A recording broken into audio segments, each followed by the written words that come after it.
Hello and welcome to Big Picture. I am Vishal Dahiya. The recent visit of His Holiness Dalai Lama to Tawang does not seem to have gone down well with our neighbor China. While the Chinese government had expressed its displeasure before the visit as well, but now it has gone one step ahead and earlier this week had standardized Chinese names of 6 towns of India's northeastern state, Arunachal Pradesh. Both India and China have had a long-standing border dispute which covers 3,488-kilometer long line of actual control. While China claims Arunachal Pradesh is South Tibet, India has asserted time and again that the dispute covers only Aksai Chin area, which was occupied by China during the 1962 war. So what is the significance of these new developments vis-a-vis Sino-India relations, and what might be the road ahead from here onwards? We will have a short discussion here on Big Picture today, and we're joined by a very distinguished panel of guests. Let me introduce you to them.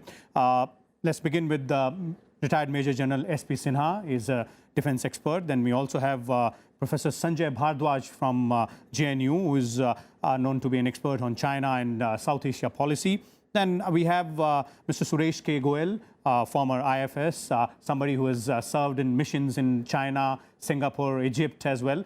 And we also have senior journalist Pramit Chaudhuri, who is consulting editor with Hindustan Times. So let me begin with General Sinha.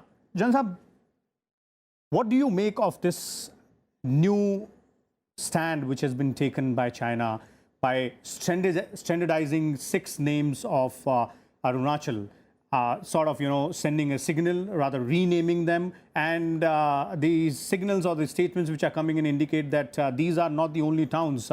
They might be coming up with more names for more towns of this particular state.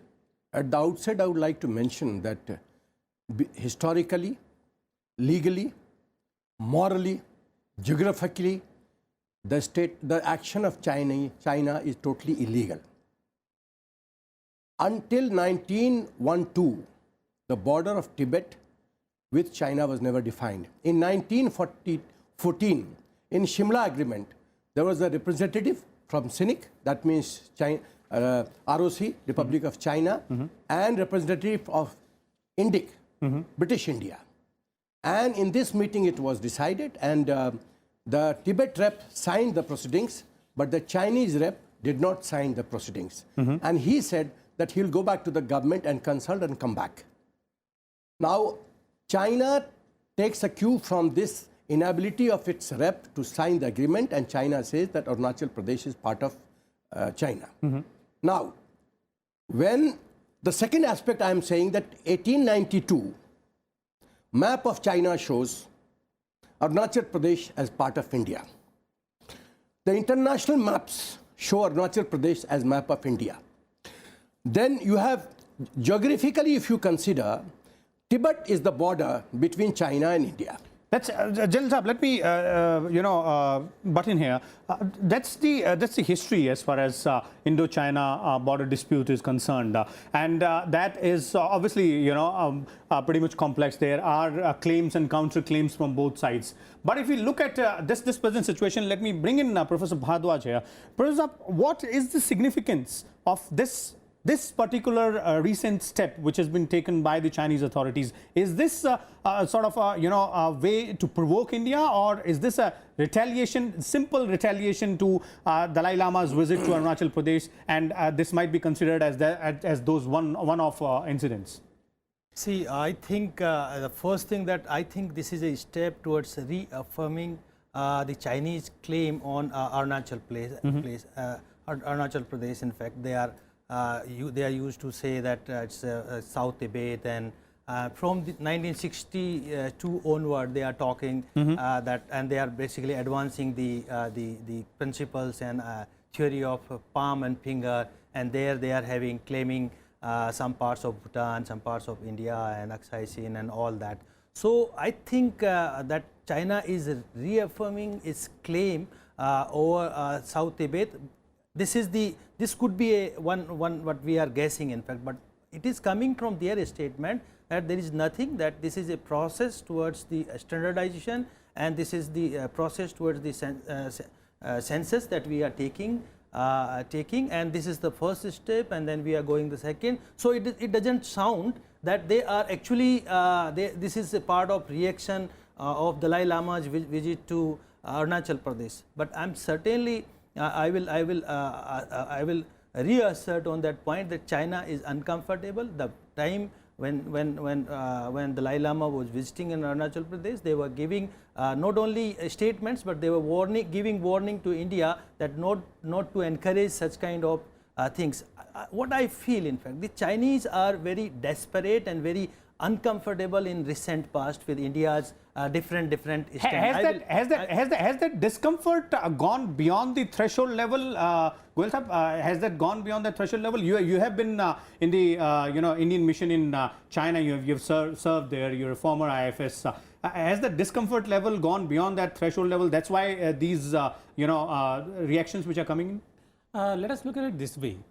Over the last 2 or 3 years, I mean, I'm not going to just go back to the visit of Dalai Lama to Tawang, but we have to really review our relations with China over the last 3 or 4 years, really speaking. And I think that level of discomfort that you're talking about, or the kind of the difficulty in the relationship is not starting with the visit of Dalai Lama to Tawang. Okay. The difficulty or the irritants, whichever word you want to use, in the relationship began several years ago, really. If you recall, even though there is a dispute over, at least China considers Arunachal Pradesh as a South Tibet, we are very clear in our statement that it is an integral part of India. They dispute it. But despite that dispute, the Chinese had not done anything till a few years ago to aggravate that kind of a situation. It was a kind of a quiet understanding that yes, there is a dispute, it will be resolved as the time comes. Over the last 3 years, these have become more and more articulate differences. So I think we need to basically take into account or see where is this relationship going.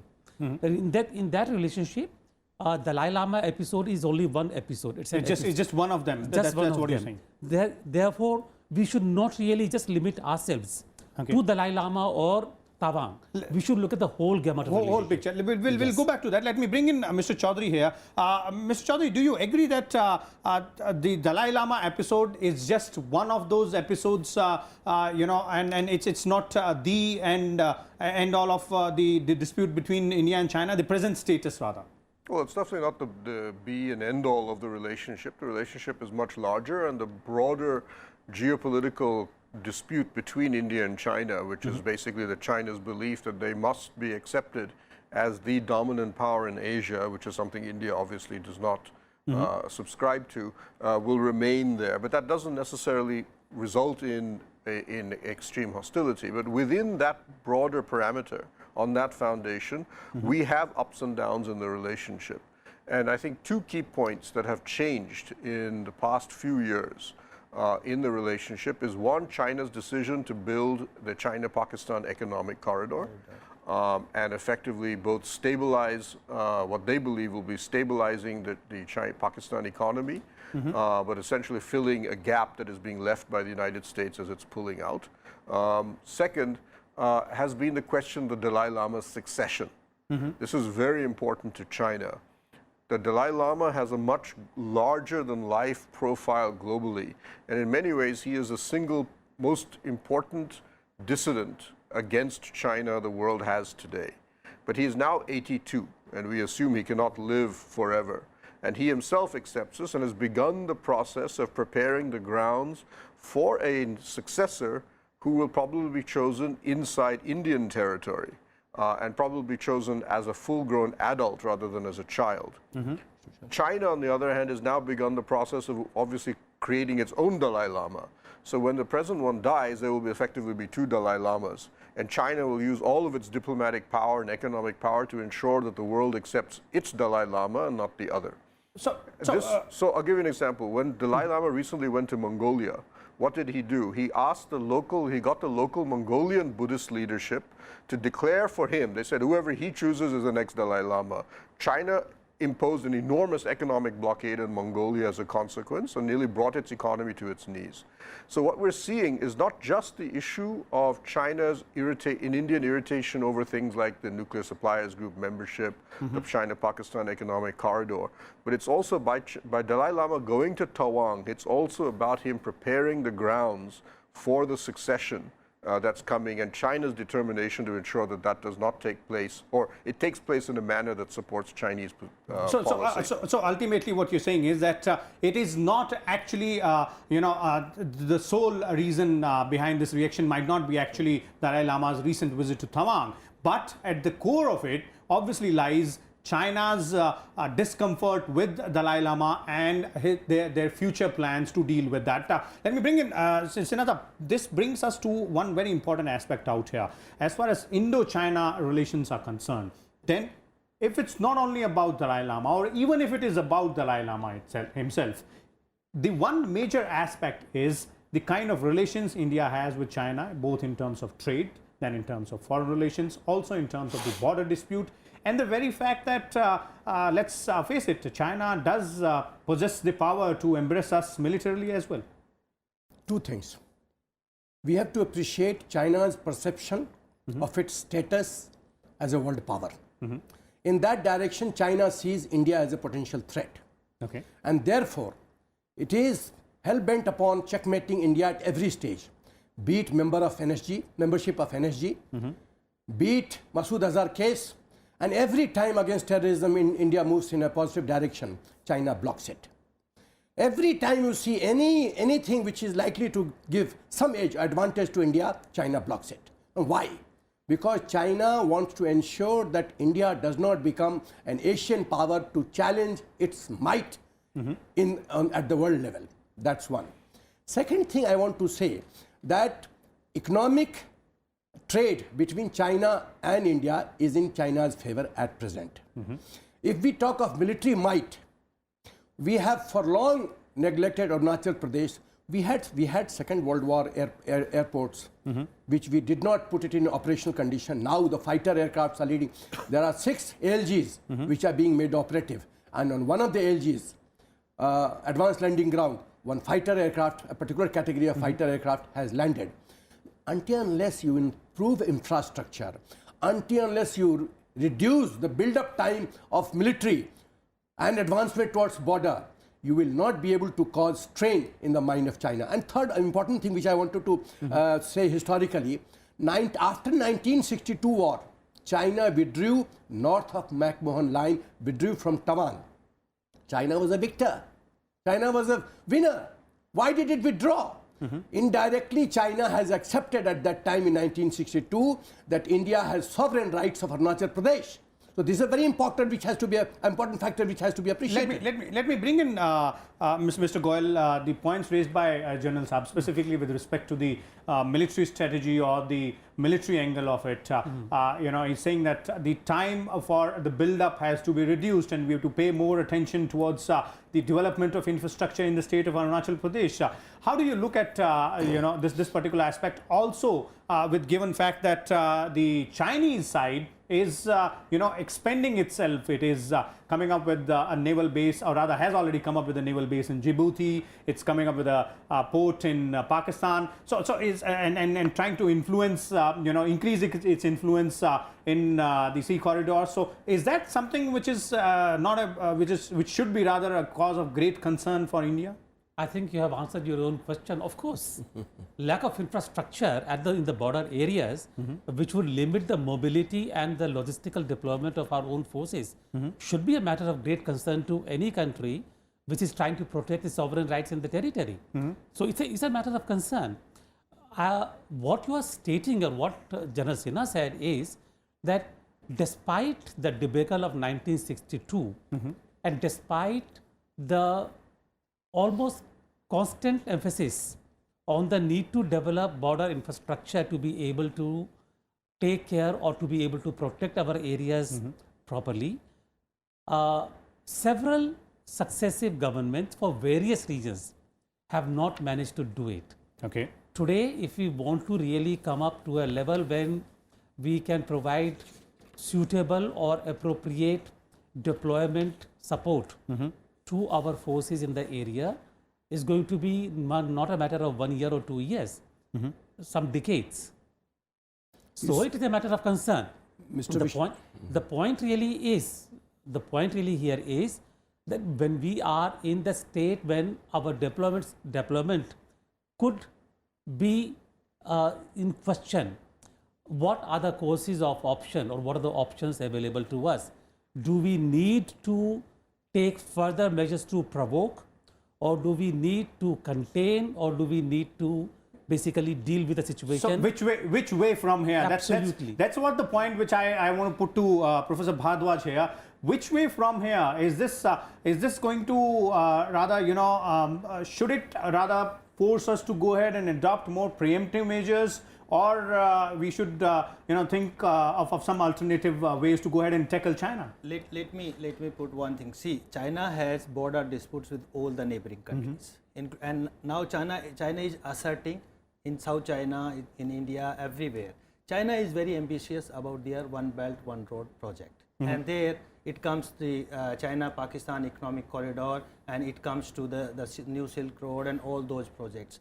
What is happening, in fact, that India is not, they are asking India, let us maintain status quo on border, let us have conflict prevention measures on the border, let's not, what they say that let's not accelerate, let's not act on border. What is they are doing? Chinese has and the BDCA was part of that, signed in 2013. Chinese has 4 policy objectives towards India, very clear cut. Engagement on economic, where they have $72 billion of trade. India is in the deficit of 46 billion. And there is only $100 million trade through border. Most of them are through the maritime. China has the policy status quo regarding the security, doesn't want to resolve the border issues. They want to keep the status quo till the extent they are in positions to dominate India or overall the world. So they want to maintain this status quo. We had signed many of the memorandum of understanding and agreements from 1992, 95, 2005, 2013. All are talking about the conflict preventive measures, not the trust building measures. They are not doing so. Third, what China is doing to get it done, its interest or goal in South Asia and all over the world, it is basically balancing India. Balancing in India, not in its periphery. In Bangladesh, in Nepal, in Pakistan, in Sri Lanka, they are balancing India's act and using their economic mights. What is fourth, very important, and that is comes the military. I'll complete that the containment policy. That China is trying to have the nuclear containment on the Himalayan regions, but India is also very firm, very strong. Particularly, what Chinese Prime Minister used to say about Malacca dilemma, that we have developed very world-class navy to dismantle, to disturb the Chinese energy supply that takes place from the Malacca Strait and all that. So what we are doing, that China basically militarily, they are building their containment on the northern regions, and they are on other sides, they are fulfilling their economic engagement policy. What is interesting, I'll let you know one thing, that China is not investing in India. Okay. If you will see, out of $46 billion that India got in last 3 years, only less than $1 billion is from China. China is investing in neighboring countries. So it is basically either encircling or engaging the other countries to ensure that they can put a stop to. Now it's very desperate, and this is the reason they are using this kind of techniques. This thing, but why China doesn't follow one? We'll go back to that. Yeah. Let me bring in Mr. Chaudhuri here. Mr. Chaudhuri, that brings us to a very important question. And since you've been following this for quite some time, is India's China policy on the right track, given the fact that these all areas are areas of concern for us? As Professor Bhardwaj pointed out, that we're not gaining anything specifically from them. No, the policy so far within the Indian government for, I would argue, a number of years, several years now, has been that we cannot really resolve the problems between India and China because they are simply based on a very basic difference of the worldview. We can only manage the relationship. China ultimately is focused on the Pacific Ocean, It is concerned about the power of the United States in the Western Pacific. It is concerned about Japan. It is concerned now about the South China Sea. India, therefore, is a relatively lower priority.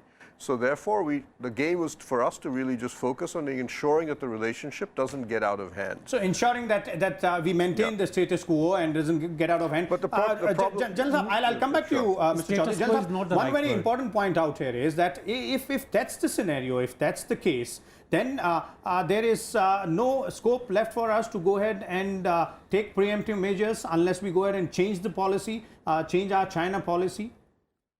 In army, there is a teaching that if you want to win war, you should sweat it out during peacetime.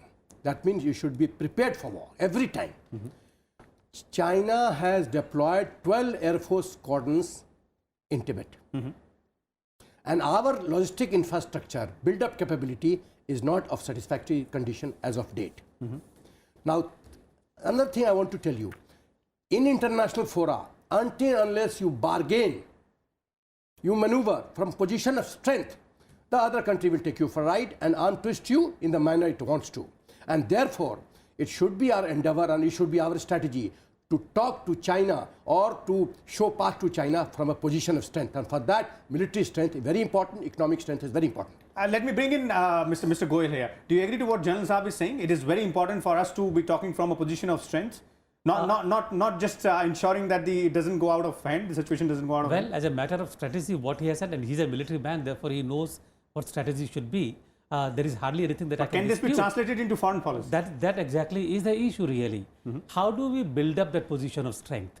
To build that position of strength, whether it is economically or strategically, politically, you need time. You need to build coalitions. You need to build a circle of friends. You need to build connections. You need to develop your own infrastructure. You need to have sufficient strength. And I think India is well on the way. Well on the way, but we need patience. Okay. We need time. Professor Bhardwaj, do you agree that it can be done and we are well on the way? No, I have or there needs to be some drastic changes made? I think we are developing a alternative strategy right now. One thing that, you know, China is investing a disputed land in when they are going with the China-Pakistan economic corridor. They are investing in the Pakistan-occupied Kashmir. I think they are violating. And they are having double standard. When India is investing in Vietnam, they are asking that don't invest there, that South China Sea is disputed land. So they are having double standard, that they are asking India not to invest in Vietnam, and they are investing themselves in POK, number one. They have double standard. They want one China policy, but they do not have one India policy. Okay. They do not. They are still considering that. And third thing, they themselves have accepted that in 1963. China-Pakistan agreement that POK is a disputed land. So what is that China? I think we have developed one kind of strategy that we are going in Chinese periphery, and we are going in Chinese periphery, and that is not actually, it's not making China comfort. It's not. Okay. Let me bring in Mr. Chaudhuri for a final comment. Do you agree with General Saab and Mr. Goel as well that we need to go ahead and speak from a position of strength? And is this possible, or you know, some drastic changes have to be made to the policy, India's China policy? Well, three elements to this. One is the economic. The fact is, for the Chinese, they look at us and say India is 1/5 our size in GDP. So how can India claim to have any economic prowess capacity against us? But the point is that the Chinese do know, and have noticed, that India's economic growth rate has in the past and is now once again starting to overtake them. Statistically, over time, that means India will start to come closer and closer to China if we can sustain economic reforms. Second, on the military side, we have access to technology which China does not. And as a consequence, so China gets the same Sukhoi from Russia that we buy. We have much better, for example, technology from Israel and so on that's built into those aircraft that China cannot access. So even though we may be militarily on par on paper, or even sometimes inferior, they are cautious about the fact that they know that in military terms, India still packs more punch than they do in some areas. And the third element, which has been mentioned, is we have powerful friends. We have not only have the United States, we have a better relationship, at least with the US, than China definitely does. But more importantly, now we have countries like Japan that are moving in and investing very heavily to build up India as a counter to China. So the idea is to go ahead and invest heavily into our relationships with the other countries, well, look at China's not only allies. our immediate neighbors, but also with those who can lend us a strong helping hand. And as the gentleman on our panel out here believed that China, though, believes that it has an upper hand in several areas, and it does factually as well in some areas, but the path ahead for India might lie in the fact that they should start preparing itself and for the neighborhood as well for a stronger India, playing a stronger role in the continent and ensuring that at the end of it all, India has the wherewithal to speak from a source, or rather from a distance or from a power center as well. So this was it about Indo-China relations. We'll come back again tomorrow with a different topic. Till then, keep watching Rajya Sabha Television.